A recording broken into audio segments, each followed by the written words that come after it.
awesome. We're doing it. Saturday night. This guy's got a bow tie. Let's be friends. Glad to be here, man. I don't know, dude. Have you guys ever gotten your palm read before? No. Dude, do it. Do it. Not because it makes sense. It's fucking bullshit. But I did it today just because, like, I'm not above paying $50 to a stranger or hold my hand for half an hour. And this lady gave me the weirdest reading. Here's what she told me. She told me the next year I'm going to have a baby with a woman who I haven't met yet. Could be one of you. And that was a lot of muffled laughter, like, no. So I'm going to have a baby with a woman who I haven't met yet, and then a year later I'm going to get married to a girl who I already know, who's secretly in love with me, but hasn't said anything because I had a relationship with her sister in the past.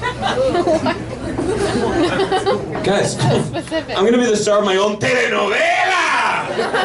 Todos mujeres un bebé y una sonrisa peligrosa.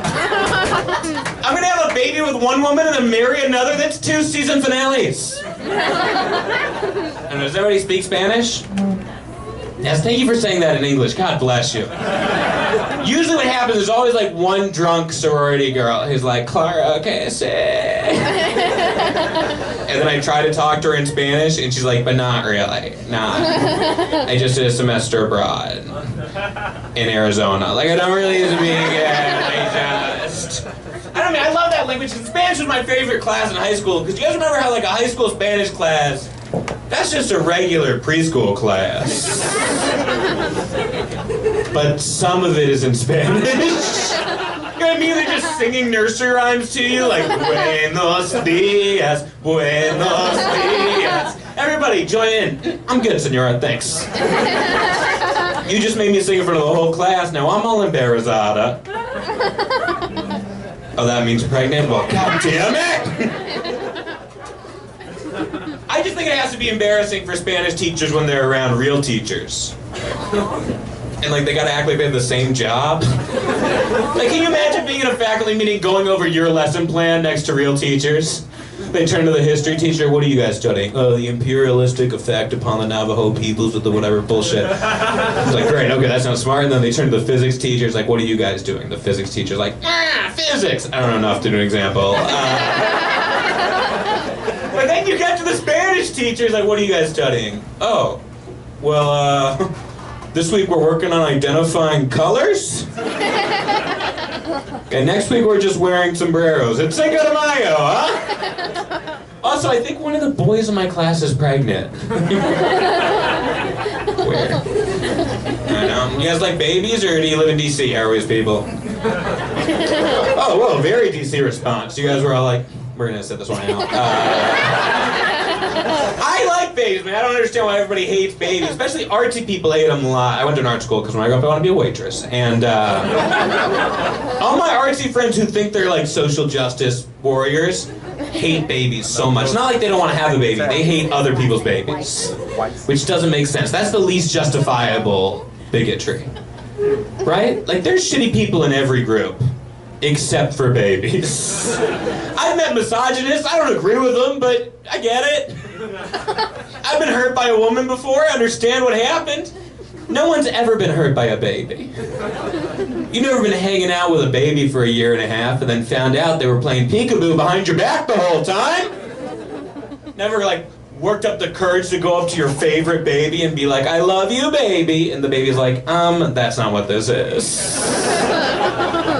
No baby's ever disappeared on you for 10 months and then showed up on your porch with a baby? But D.C. especially, this is a very anti-baby city. This is the only city in the country. He nodded like, yeah, man, we killed some today, earlier. Went to a preschool, just fucking drop-kicked them, and now I play for the Redskins. They're very bad. Here's the thing about D.C. It's not, like, people here think they're pro-choice. But D.C. is not pro-life or pro-choice. It's pro-abortion. Right? Because nobody here thinks you should be allowed to have the choice to have a baby. In the South, if a woman's going to the clinic, she's making the toughest decision of her entire life. People are like, I don't do it, the Bible, I don't know, whatever their logic is. In D.C., if a woman's about to go into labor, people are just like, don't do it, think about your career. They just have posters of dead careers. It's like abandoned pantsuits. 401ks with a frowny face where the O's supposed to be. Every career begins at graduation.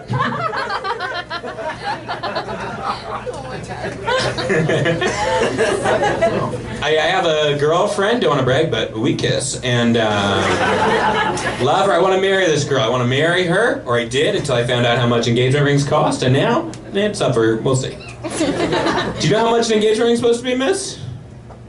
She's like, I know exactly. $25.95 million. They're supposed to be 20% of your annual income. 20% of the money you bring in a year.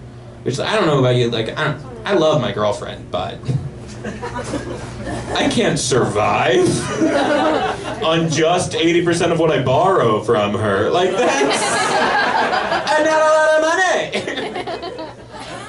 I love her. I always feel bad for her around this time of year. She has really bad allergies. She's allergic to everything, you know, like cats and pollen and boundaries, logic, listening, dairy, the big ones.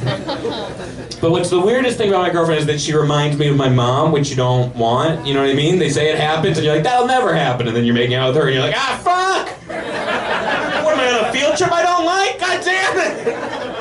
They're so similar, dude. Like, I don't know, like, they both think I'm more special than I really am. You know? They both nag me to clean my room. I sucked on both their tits the night I met them, like, they're so similar! Alright, nobody tell my mom that joke. We have a really, like, a very emotional relationship because neither of us can control our emotions, you know, because, like, I have bipolar disorder and she's a woman, and, I have bipolar disorder. It's really fun about half the time, and, the weird thing, though, is, like, if you guys know, it's a mood disorder where you can't control what your mood is. It's crazy, and so sometimes I get really angry and I gotta yell to feel better, but you can't just do that in a house. You can't just do that around people. And so, I mean, I guess I could yell into a pillow, but pillows are sort of like the condoms of yelling. Because it's like, technically you're doing it, but you're not getting that sensation you were looking for. That's a related note. If you guys don't know, if you take antidepressants, they make it very hard to come. Sorry you guys just picture that, but also, you're welcome. I don't know why I made direct eye contact with him and came while I said that. If you take antidepressants, it makes it really hard to come, which is weird when you're a comic, because all my friends are just nerdy comedians who all they do is complain about how quickly they come. Every comic I know is just like, oh, I was making out with a girl and I came, it was so embarrassing. You know what's more embarrassing than coming quickly? Is not coming. Because that's embarrassing for everyone.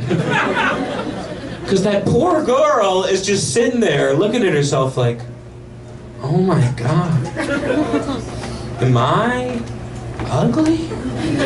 And then you're just sitting there looking at your dick like, oh my God, is she ugly? I've never been a guy who knows he's not gonna come. Like when you're having sex, it feels like she's just interrogating your dick. It feels like she's just like, where's the cum? I'll never tell. Pretty spot on impression of my penis. You guys are cool. Tell you guys a couple more things. I was going through old suicide notes today, and okay, I didn't use them. I just think it's good to have one, just in case. You know what I mean? Like, what if you find out your parents are cousins? Are we just gonna keep hanging out? Nah, you need an escape plan. You gotta be ready to go. 'Cause here's the thing: is you don't have to write that letter on the day that it's due. You know what I mean? Remember in college when you read a paper on the day it was due? Not a very good paper. I don't want my suicide note to just be full of typos. The first sentence is like, Webster's Dictionary defines suicide as. It's in like size 14 font because I didn't think it was long enough. I called the suicide hotline one time, not because I wanted to hurt myself, I just been through a breakup and wanted to talk to somebody who couldn't hang up on me. And when you call the suicide hotline, the first thing you hear is an automated message machine. That's the saddest thing you could hear. It's like, you've reached the National Suicide Hotline. Wah. That's in there, I promise. But that's the saddest thing you could hear. The only way that could be sadder is if it was just like a ringback tone of a Sarah McLachlan song with someone in the background being like, do it.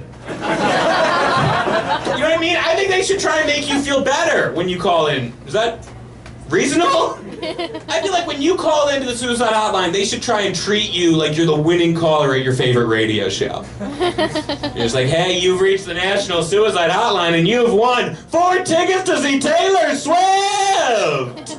But they're only valid if you stay alive. So take that noose off from around your neck and replace it with this backstage pass!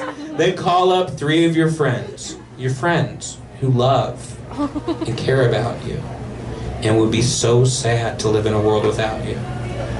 A world where they couldn't see Taylor Swift! Press 1 to claim your tickets, press 2 if you don't have enough friends to take advantage of the offer. And then if you press 2, it is just a Sarah McLachlan song with somebody like, but really you should do it. Well, I'll leave you guys in one sec. I'm from a family of artists. 3 of my siblings are actors. I'm a comedian. My sister has an Instagram. And I've been getting jealous of them lately because they're very good looking. They're better looking people than me. I know where I'm at, right? I don't know, like if Chris Pratt grew up in a sewer or whatever. Everyone else in my family is so good looking. My brother, he's on his 5th boyfriend. He's a gay guy. And all of them were straight before. Yes, people think being gay is a choice. It isn't. My brother decides for you. Alright guys, I'm Kevin Seary. Thanks. Good night.